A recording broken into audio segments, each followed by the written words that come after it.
नमस्कार दोस्तों, एक नई लर्निंग के साथ हाजिर हूँ और आज की लर्निंग में हम लोग जानने की कोशिश करेंगे आयरन, स्टील और उससे बनने वाली प्रोडक्टिविटीज़ वाली कंपनी को लेकर के, जो इनकी फंडामेंटल स्ट्रेटजी तो नियर अबाउट द ठीक-ठाक कहती है, लेकिन इनकी जो स्टॉक मार्केट की चार्ट रहा, वो कुछ और आंकड़ा के साथ दर्ज करती नज़र आती है। तो दोनों को आपस में हम लोग कंपेयर करने की कोशिश करेंगे, मैच करने की कोशिश करते हैं, चलते हैं डिस्प्ले पे और समझने की ज़रा कोशिश करते हैं। वो क्या कहती है? कंपनी का नाम है इलेक्ट्रो स्टील्स कास्टिंग्स लिमिटेड और ये कंपनी का जो हमने जैसे कहा कि कंपनी कारोबार चाहे वो स्पॉन्ज आयरन हो या आयरन से बनने वाली जो पाइप होती है उस पर कंपनी का कारोबार रहा। अलग अलग जगह पे प्रेजेंस की बात कहती है कंपनी, कहती है इनका करीब 114 कंट्री में इनकी प्रेजेंस की बात कहती है। इसके अलावा साउथ अफ्रीका और साउथ एशिया जैसे कंपनी में कहती है जहाँ पे पाइप्स एंड फिटिंग्स को लेकर के कंपनी का कारोबार रहा है। और मार्केट में यदि चार्ट लेवल को देखते हैं तो चार्ट लेवल कुछ और दर्ज करती है। तो ये वो आपस में शायद कनेक्टिविटीज की बात नहीं कहती। मैं पहली बात बताऊं क्योंकि हमने इनकी फाइनेंशियल पोजीशन को जरा देखने की कोशिश किया था, उसके बाद ही मैं इसको लर्निंग पॉइंट ऑफ व्यू से लेके आया। यहाँ पे देखने को ये मिली जो कंपनी पिछले कुछ दिनों से एक साल के दौरान की बात किया जाए तो एक साल में इसके स्टॉक प्राइस में बार बार बॉटम के आसपास अटकी है और ये यहाँ पे आकर के सपोर्ट लेवल लेने की कोशिश करेगी। यदि यहाँ पे सपोर्ट लेवल लेती है तो शायद मार्केट यहाँ से कुछ नई अपॉर्चुनिटी क्रिएट कर पाएगी। ऐसा सवाल कई बार होता है, इसलिए हम इसको जानने की कोशिश करेंगे क्योंकि कुछ चीज़ों को लेकर के जब हमने देखा तो कह सकते हैं कि आज भी इसकी स्टॉक जो करंट मार्केट की प्राइस है वो क्या है, अंडर वैल्यूड के अंदर आती है। तो ये कह सकते हैं कि अंडर वैल्यूड स्टॉक है जहां करंट मार्केट की प्राइस 140 कहता है, इंटरेस्ट वैल्यू 262 कहता है, बुक वैल्यू यदि 88 है तो उसके मुताबिक प्राइस टू बुक वैल्यू 156% की इंक्रीज हुआ है। हायर टू हायर साइड को देखा जाए तो 237 तक गया था जो कि इंटरेस्टिंग वैल्यू से कम ही नंबर दर्ज कर। इस कंपनी में एक डिमेरिट की बात कहती है और वो है प्लेज। कंपनी के प्रमोटर ने अपने शेयर को मार्केट में मॉर्गेज कर लिया, अर्थात इनके पास 46% की होल्डिंग थी, उसमें से उन्होंने 11% से ज्यादा होल्डिंग को प्लेज करके रखा। कंपनी में number of share 61 crore 80 lakh के नंबर ऑफ शेयर हैं, जिसकी वजह से मार्केट कैप 8,600 करोड़ के आसपास आंक रहा है। और रिसेंटली की बात करूं तो मैंने कुछ ऐसे कंपनी को चूज करके लाया हूं अभी लर्निंग में, आज की लर्निंग में, जो कंपनी मार्केट कैप के बेसिस पे 8,000 करोड़ से 9,000 करोड़ के बीच का होगा। उस स्टॉक में यदि पीई की बात किया जाए, जो अर्निंग पर शेयर के हिसाब से ये मल्टीपल यदि देखते हैं स्टॉक पीई जो करंट मार्केट प्राइस के, तो वो 20 और उससे ज़्यादा मल्टीपल में नहीं होना चाहिए। थर्डली बात हमने लेके आए कंपनी में निवेशकों का जो इंटरेस्ट है वो कम से कम 15,000 शेयर से ज़्यादा शेयर होल्डर से ज़्यादा होना चाहिए। इसमें हमारे सामने एक ऐसी कंपनी निकल के आई जिसका आरओई 15 से लेकर के 16% दर्ज करती है। डेट इक्विटी के बारे में कहती है 0.35 का आंकड़ा और करंट रेशियो के नंबर कहता है 1.67 का। अब एक चीज को और हम हाईलाइट करने की कोशिश करते हैं, यहाँ पे देखिए इंडस्ट्रियल की पीई के बेसिस पे कह सकते हैं कि आज भी यहाँ पे इस कंपनी में क्या है, पूरे के पूरा क्राउड फ्री है, पूरे के पूरे मार्केट खाली है निवेशकों को। जहां पे इनकी पीयर्स कंपनी में अर्निंग पर शेयर के मल्टीपल देखा जाए तो 30x के मुताबिक मार्केट में भीड़ है, वहां पे इसमें केवल 10x के मुताबिक भीड़ का आंकड़ा कहती है। इसके मुताबिक यदि 200% चलती है, मैं 200% को छोड़ करके यदि 100% चलती है तो शायद मार्केट कहां पे जाके खत्म होगी, 280 के आसपास खत्म होगी, जबकि इंट्रिंसिक वैल्यू भी इसका 263 रुपए के आसपास आंकड़ा साझा करती है।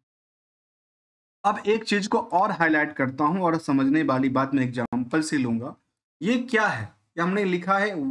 148%। इसका मतलब ये हुआ जो हमने लिया कि एक कंपनी कहती है जो हमारे पास प्रॉफिट यदि एग्जांपल के तौर पे 100 रुपए की हम बुकिंग कर रहे हैं तो इनका मार्केट में आज भी उधार जो है, जिसको हम बेसिकली कहते हैं रिस्क फैक्टर, वो 148% की रही है। मतलब 100 रुपए के बदले 148 रुपए की आज भी इनकी मार्केट में क्या है, उधार पड़ी हुई है। जहां तक कंपनी का कुछ और सवाल है फाइनेंशियल पोजीशन को लेकर के, उसके लिए यदि हम देखा जाए तो जिस हिसाब से चार्ट में इसमें अप डाउन का सिचुएशन पिछले कुछ सालों में, एक साल में रहा था, उसके मुताबिक यदि पिछले 5 सालों के चार्ट ग्राफ को देखते हैं तो पिछले 5 साल के चार्ट ग्राफ में ये देखने को मिला जो मार्केट में इसकी रैली अच्छी खासी क्रिएट हुआ। मार्केट थोड़ा पैनिक चलती है नजर आती है और लगातार ट्रेंडिंग इसका बिकवाली की प्रेशर से झेलती नजर आती है, जबकि लगातार सपोर्टिंग भी लेने की कोशिश में है। फाइनेंशियल पोजीशन की यदि हम बात करें इस कंपनी की तो 2020 से लेकर के 24 तक की आंकड़ा को देखते हैं तो हमारे सामने दिखता है कि इसके जो नेटवर्थ की पोजीशंस था उसमें लगातार वृद्धि दर्ज करती है। जो सेल्स का आंकड़ा था 2023 तक काफी बेटर करती जा रही थी year on year basis growth को लेकर के, लेकिन 23 और 24 के आंकड़ा में जो कह सकते हैं इसको एक ही रेंज में स्टेबल करने की कोशिश में है, सस्टेन करती नजर आती है। जहां तक नेट प्रॉफिट का पार्ट पोर्शन है वो भी ईयर ऑन ईयर बेसिस का ग्रोथ को आंकड़ा दर्ज कर। जहां तक क्वार्टरली सवाल है तो जैसे ईयरली डेटाबेस लगातार बेटर करने की कोशिश में थी सेल्स से लेकर के प्रॉफिटेबिलिटी तक के नंबर को लेकर के, उसके मुताबिक क्वार्टर ऑन क्वार्टर डेटाबेस भी इनका वाई के मुताबिक तो 4% से ज़्यादा की गिरावट दर्ज करती है, साथ में नेट इनकम 11% से ज़्यादा की गिरावट दर्ज करती है। और साथ में यदि क्यू आर क्यू को डेटा को भी देखें तो उसमें भी एक हल्की सी गिरावट का संकेत देखने को मिला है जो कि year on year Y Q or Q basis पे दर्ज करती है। इसके अलावा यदि कुछ और पहलू की तरफ हम लोग जानने की कोशिश करेंगे और वो ये पहलू कहता है कि कंपनी लास्ट 12 मंथ में यदि इनकी हम पोजीशन को देखें तो ये कहते हैं कि अभी तक के सबसे हायर टू हायर पे इनका सेल्स का आंकड़ा दर्ज कर। जबकि आप ऑपरेटिंग प्रॉफिट मार्जिन को भी देखेंगे तो लगातार कह सकते हैं जो लगातार कुछ पीरियड में इनकी अच्छी खासी मार्जिन रही है, बढ़ती जाती है। प्रॉफिटेबिलिटी के नंबर भी इनके सस्टेन करने की कोशिश में है, अच्छे खासे नंबर के साथ रिजल्ट पब्लिश करती है। और इनमें एक छोटी सी डिमेरिट की बात है और वो डिमेरिट की बात कहती है डेट टू इक्विटी रेशियो की परसेंटेज। यहाँ पे देखा गया कि कंपनी में डेट टू इक्विटी को लेकर केवल छोटा सा पार्ट से 0.35 की नंबर दर्ज करती है, लेकिन इसकी हकीकत बात ये कहती है जो क्या कंपनी अपने लोन को लेकर के एक्टिव है, प्रोएक्टिव है, पे आउट करती है, लेने की कोशिश में है। तो यहाँ पे हमने देखा कि कंपनी के पास जो इंटरेस्ट है जिसको हम कहते हैं कि इंटरेस्ट की बर्डन वो अदर सोर्स ऑफ इनकम से काफी ज्यादा बड़ा दिखता है। यदि हम H1 की डेटाबेस को ही जरा समझने की कोशिश करें 2025 के फाइनेंशियल ईयर के मुताबिक तो कंपनी अभी जून तक काफी बेटर करती नजर आई थी। सितंबर में आकर के इनकी क्या हुई, हालत थोड़ी सी खराब हुई है। सेल्स को लेकर के, ऑपरेशन को लेकर भी सेम आंकड़ा दर्ज करती है और नंबर ऑफ प्रॉफिट को लेकर भी सेम आंकड़ा दर्ज करती है जो कि पिछले ऊपरी रिकॉर्ड में दर्ज कर। इंटरेस्ट की बर्डन लगातार सताती जाती है इनको, जो शायद इनको अदर सोर्स ऑफ इनकम से एडजस्टेबल नहीं किया। इसको लेकर के यदि हम रिस्क एनालाइज को जानने की कोशिश करेंगे तो रिस्क एनालाइज इस कंपनी के बारे में ये कहता है कि केवल 2 से 3 महीने की टाइम फ्रेम है जहां पे इनके पास क्लाइंट से पैसे आते हैं। अब आखिर क्लाइंट का जिक्र जैसे होता है तो हम ये भी जानने की कोशिश करेंगे कंपनी में आखिर इस कंपनी को लेकर के क्लाइंट कौन सी है। और जहाँ पे कहती है कि इनका जो कारोबार रहा वो उनकी जो शायद वेबसाइट में, शायद अभी मैं जस्ट ओपन कर रहा था, कुछ वेबसाइट में कुछ फॉर्म शायद ओपन हो गया बैलेंस। यहाँ पे देखा गया कि प्रोटेक्टिंग और वाटर फ्यूचर को लेकर खास करके DI pipe and the fittings का कामकाज, इसके अलावा इलेक्ट्रो जो इनका कामकाज है इसमें कि कुछ और यदि देखा जाए तो इनकी अलग अलग सोशल मीडिया और बाकी सब चीज़ों को लेकर देखा जाता है। फैसिलिटी में देखा गया कि इनका अलग अलग वर्क्स हैं, चाहे वो इनकी चाहे सिकंदरा थी वर्क्स की बात किया जाए या फिर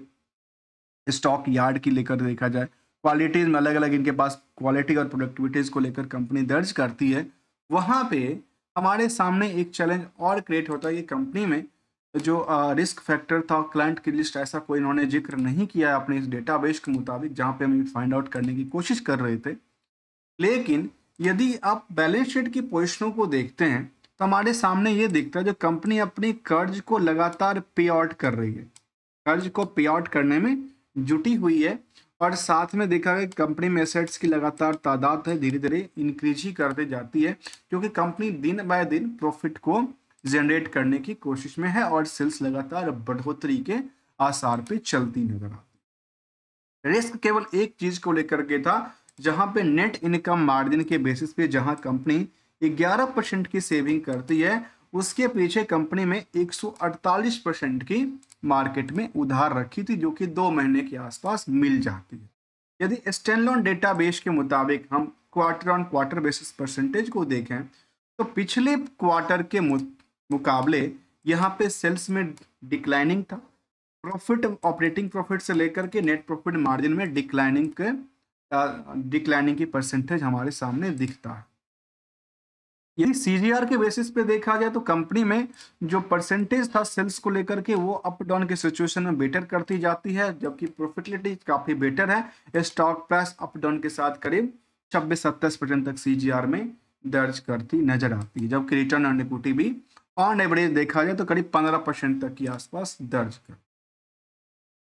इसके अलावा यदि पीयर्स के मुकाबले कंपेयर करते हैं, जो कंपनी कास्टिंग्स में और फॉर्च्यून में और फास्टनर में डील करता है, उसमें अदर कंपनियों के मुकाबले जिसमें कि भारत फौज है, एआई इंजीनियर्स हैं, पीटीसी इंडस्ट्री जैसे कंपनी है, उसके मुकाबले आज भी निवेशकों का जो इंटरेस्ट है बहुत ज़्यादा नहीं है, छोटा सा इंटरेस्ट है। और निवेशकों के इंटरेस्ट की जैसे बात होती है तो हमारे सामने एक चैलेंज और आता है कि क्या कंपनी में कुछ बिग बुल्स है, सुपर इन्वेस्टर है, या कुछ और का आंकड़ा भी तो नहीं देती है। यहाँ पे देखा गया प्रमोटर के पास जो होल्डिंग थी उसके अलावा सबसे ज्यादा होल्डिंग कंपनी में एफआईआई की रही है, जो कि 19% के आसपास दर्ज करती है। डीआई की होल्डिंग करीब 2% के आसपास दर्ज कर, जिसमें कि एक बड़ी निवेशक का लिस्ट सामने आता है जिसका नाम है Motilal Oswal flexi cap fund,